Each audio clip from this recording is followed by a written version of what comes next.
क्या हम अपने समस्त पापों से मुक्ति पा सकते हैं? क्या ये मुमकिन है कि हमसे जाने अनजाने में जो भी पाप हुए हैं, उन पापों से छुटकारा पाया जाए, उनसे मुक्ति पाई जाए? हमारे इस जीवन में जो भी दुख, पीड़ा, वेदनाएं जो भी आती है, वो समस्त हमारे पापों का ही परिणाम स्वरूप हमें भुगतनी होती है। हमसे जाने अनजाने में जो भी पाप हुए हैं, उन पापों के वजह से हमारे जीवन में दुख आते हैं, पीड़ा आती है। अगर उन पापों को ही नष्ट कर दिया जाए, उन पापों से मुक्ति पाई जाए, तो हमारा जीवन एक सुखमय और आनंदित जीवन की हमें प्राप्ति हो सकती है, जिसमें ना कोई दुख होगा, ना कोई वेदनाएं होगी। लेकिन ये कब होगा? जब हमारे सारे के सारे पाप नष्ट हो जाए, उन पापों से हमें मुक्ति मिल जाए। तो क्या ये संभव है, पापों से छुटकारा पाना? बिल्कुल संभव है। और ये बात मैं नहीं कह रहा, ये बात माता पार्वती ने कही हुई है, माँ जगदम्बा ने ये बात कही हुई है, माँ भगवती ने ये बात कही है कि हम अपने जीवन में किए गए समस्त पापों से छुटकारा पा सकते हैं। और सिर्फ इस जीवन के ही नहीं, पूर्व जन्मों में भी हमने जो भी समस्त पाप किए थे, हमारे कई जन्मों हो चुके हैं, और जन्मों जन्मांतर के जो समस्त संचय पाप थे, जिनके परिणाम स्वरूप हमें जीवन में दुख और यातनाएं झेलनी पड़ती है, उन जन्मों जन्मांतर के पापों से हमें मुक्ति पाई जा सकती है। उन्होंने जो उपाय बताया, उन्होंने जो उपाय कहा, जो चीज़ कही, अगर वो हम करते हैं तो इसी जीवन के नहीं बल्कि पूर्व जन्मों जन्मांतर के सारे पापों से हमें मुक्ति मिल सकती है और एक सुखमय जीवन की प्राप्ति हो सकती है। लेकिन उस उपाय, उस चीज़ को जानने के लिए वीडियो के अंत तक ज़रूर बने हुए रहिए। आपको आपके सवाल का जवाब ज़रूर मिल जाएगा। लाखों, हजारों, लाखों सालों पहले की बात है। एक स्त्री थी, चिंचुला नामक स्त्री थी। उसका विवाह एक बिंदुक नाम के ब्राह्मण से हुआ था। लेकिन उसका जो पति था, वो बिंदुक, एक नंबर का महापापी था, घोर पापी। उसने अपने जीवन में बड़े से बड़े, भयानक से भयानक पाप किए। वैश्यावृत्ति करना, चोरी चकारी करना, लूटपाट करना, मांस मदिरा का सेवन करना, पराया धन हड़पना, निर्दोषों को मारना, तकलीफ़ पहुंचाना, पराई स्त्री के साथ संबंध रखना, वैश्यावृत्ति करना, वैश्याओं के साथ संबंध बनाना, से अघोर पाप किए। महापापी था वो।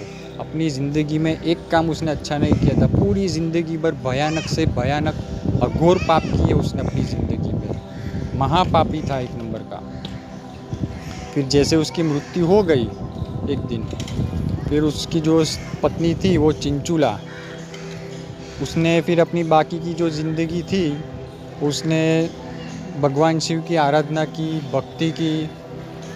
उससे हो सका उतना उसने भगवान शिव की भक्ति की, आराधना की। और जब उसकी मृत्यु हुई उस स्त्री की, तब उसे मृत्यु के पश्चात शिवगण उसे लेने आए शिवलोक में से कि चलो, भगवान शिव की आपने आराधना की, आपका पति ऐसा महापापी था, लेकिन उसके मृत्यु के पश्चात आपने जितनी भी भगवान शिव की आराधना की, भक्ति की, उस वजह से भगवान शिव के गण उसे लेने आए, उसे शिवलोक में स्थान प्राप्त हुआ, उसे शिवलोक में लेके गए।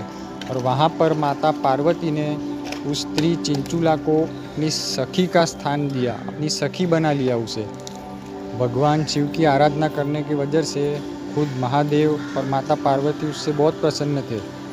इस वजह से माता पार्वती ने उसे अपनी सखी का स्थान दिया, शिवलोक में ही वो रहने लगी। लेकिन एक दिन उस स्त्री ने, चिंचुला ने, माता पार्वती की आराधना की, उनकी स्तुति की, उनकी पूजा की और उनके समक्ष एक स्तुति गाई, जिस वजह से माता पार्वती ने प्रसन्न होकर कहा कि आज मैं तुझसे बहुत प्रसन्न हूँ। अब तू जो वरदान चाहे वो मांग ले, इस त्रिलोक में कुछ अदेनीय नहीं तेरे लिए, तू जो चाहेगी वो मैं दूंगी।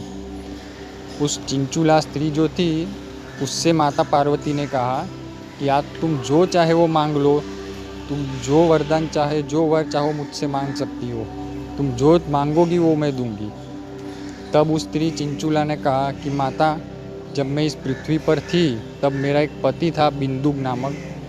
उसने अपनी जीवन भर अघोर से अघोर भयानक से भयानक पाप किए पूरी ज़िंदगी भर उसने, यही सब महापापी था वो, ज़िंदगी भर उसने दुष्कर्म ही किए। तो मैं ये जानना चाहती हूँ कि आज वो कहाँ पर है और वो किस हालत में और किस तरीके का जीवन व्यतीत कर रहा है। तब माता पार्वती ने, माँ भगवती ने कहा कि तेरा वो जो पति था बिंदुग, वो एक नंबर का महापापी था। अघोर से अघोर दुष्कृत्य किए पूरे जीवन भर उसने। वेश्याओं के साथ संबंध रखना, जुआ खेलना, मांस मदिरा का सेवन करना और पराई औरतों के साथ संबंध बनाना, लोगों का धन हड़पना। अघोर से अघोर पापी था वो, भयानक से भयानक। पूरे जीवन काल के दरमियान उसने सिर्फ पाप ही पाप किए और कुछ नहीं किया। भयानक से अघोर पापी था वो, और उसी पापों के परिणामवश उसे नरक में अनगिनत सालों तक यातनाएं झेलनी पड़ी। वो नरक में रहा और नरक में रहकर उसने समस्त पाप भोगे, और वो पाप भोगने के बाद उसके जो शेष पाप बचे हुए थे, कुछ पाप उसके बच गए थे, शेष पाप जो थे वो भुगतने के लिए आज वो विंध्य पर्वत पर एक पिशाच के रूप में अवतरित हुआ है, और उस विंध्य पर्वत पर रह रहा है वो पिशाच के रूप में। उसे पिशाच योनि प्राप्त हुई है। अपने उन्हीं अघोर पापों के कारण वो अनगिनत वर्षों तक तो नरक में रहा, नरक में सजा भुगत चुका, लेकिन उसके कुछ जो शेष पाप बचे हुए थे, उस शेष पापों को भुगतने के लिए, उस शेष पापों के परिणामवश उसे पिशाच योनि प्राप्त हुई, और वो पिशाच योनि के कारण वो वहाँ पर रह रहा है, विंध्य पर्वत पर रह रहा है। पिशाच योनि प्राप्त हुई अपने पापों के कारण, और वहाँ पर भी वो कई तरीके की दुख वेदना पीड़ाएँ भुगत रहा है। अपने पापों के कारण कई तरीके की समस्त प्रकार की वो यातनाएं झेल रहा है। और तब उस स्त्री चिंचुला ने कहा कि माता, आपने मुझसे कहा था कि जो वर चाहे मांग लो, आप मुझे हर किसी कोई भी तरीके का वरदान देने के लिए तैयार है।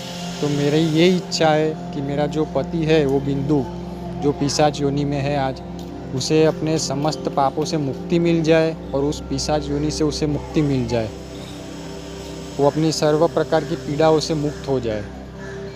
अभी माता ने उसे जुबान दी हुई थी, माता पार्वती ने, कि तू जो वर चाहेगी मैं दूंगी, जो वरदान चाहे वो मांग लो, त्रिलोक में कुछ अदयनीय नहीं। तब माता ने उसे उपाय बताया कि अगर वो अमृत समान शिव पुराण का अगर पाठ करता है, शिव पुराण की कथा अगर वो सुनता है, तो उसे अपने जीवन काल दरमियान जो भी पाप किए गए थे उससे, उस सारे पापों से उसे मुक्ति मिल जाएगी, और पिशाच योनि से भी वो मुक्त हो जाएगा।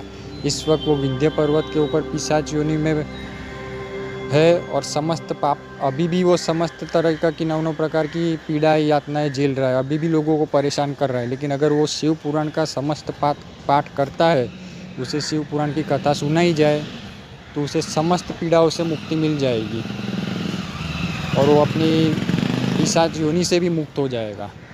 लेकिन वो तो था एक पिशाच, बुरा पिशाच, जो भूत, इस तरीके के बुरे भूत पिशाच जो होते हैं वो कभी भगवान के शरण में तो जाएंगे नहीं, पूजा पाठ करेंगे नहीं।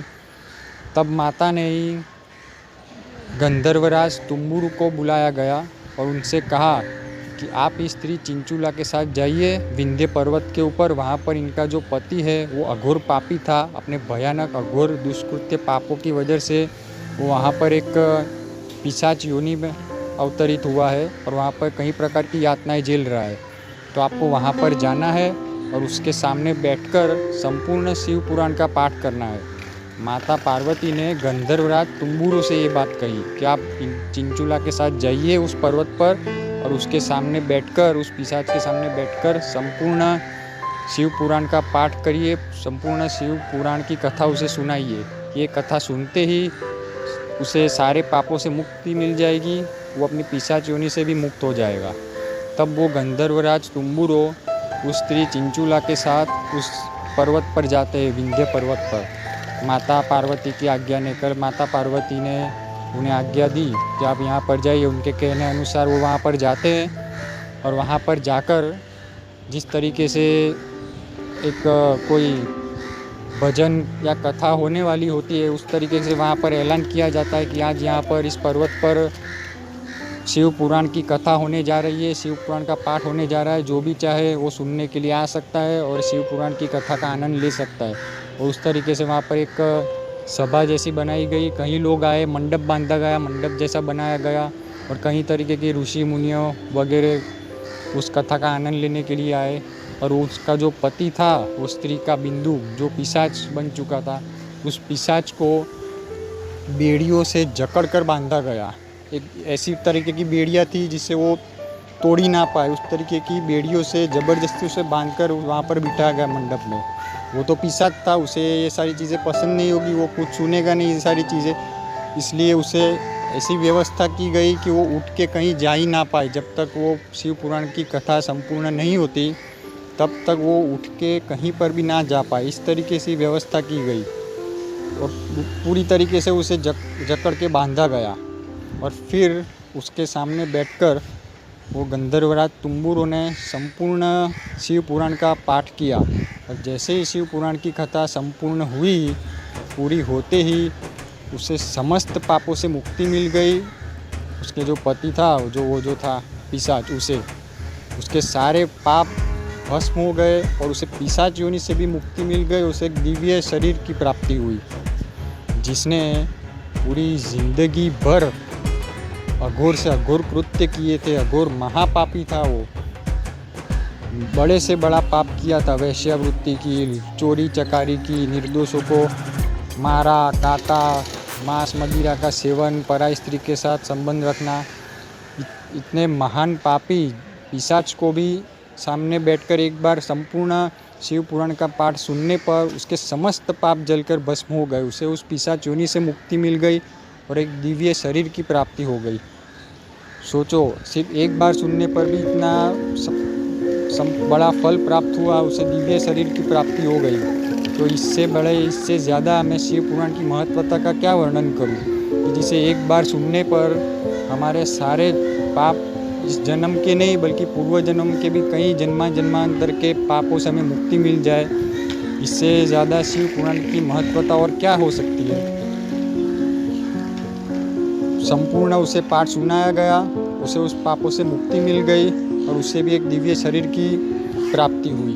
तो अगर हम भी अपने जीवन में एक बार शिव पुराण का पाठ करें या संपूर्ण पाठ करें, पूरा का पूरा, ऐसा नहीं कि एक ही दिन में करना है, अपने जीवन के दौरान अगर हम हमारे जाने अनजाने में जो भी गलतियाँ पाप हुई है, उस पापों को नष्ट करने के लिए अगर हम शिव पुराण की कथा सुनते हैं या फिर पाठ करते हैं, तो हमें भी अपने समस्त पापों से मुक्ति मिल सकती है। और खुद माता पार्वती ने, माँ जगदम्बा ने और भगवान शिव ने, महादेव ने ये बात कही है कि जो भी शिव पुराण का पाठ करता है उसे भोग और मोक्ष दोनों ही की प्राप्ति होती है। भोग का मतलब होता है जब तक वो जिए तब तक उसे सारी सुख समृद्धि ऐश्वर्य भोगतने मिले, सारी की सारी सुख समृद्धि ऐश्वर्य वो भोगेगा। और जब मृत्यु आएगी तो मृत्यु के बाद उसे मोक्ष की प्राप्ति होगी। मोक्ष यानी उसे जीवन मरण के चक्र से वो मुक्त हो जाएगा और उसे शिवलोक में परम स्थान की प्राप्ति होगी, परम धाम में। सिर्फ पाठ करने से हमारे सारे पाप नष्ट हो जाते हैं, हमें भोग और मोक्ष दोनों ही की प्राप्ति होती है और मृत्यु के पश्चात भी हमें परम धाम में स्थान मिलता है, जहाँ पर माता पार्वती, माँ जगदम्बा माँ और महादेव के साथ हमें रहने मिलता है, उनके परम धाम में हमें स्थान मिलता है। सोचो, इससे ज़्यादा मैं और क्या महत्वता का, शिव पुराण की महत्वता का वर्णन करूँ। खुद महादेव ने, माता पार्वती ने ये बात कही गई है कि शिव पुराण के पाठ से भोग और मोक्ष दोनों ही सहज प्राप्त हो जाते हैं। आशा करता हूँ आज के वीडियो से आपको कुछ ना कुछ ज्ञान ज़रूर प्राप्त हुआ होगा और मैं भी यही चाहूँगा कि आप सभी अपने जीवन में शिव पुराण का पाठ ज़रूर करें ताकि आपको भी भोग और मोक्ष दोनों ही प्रदान हो। मिलते हैं अगले वीडियो में। ओम नमः शिवाय।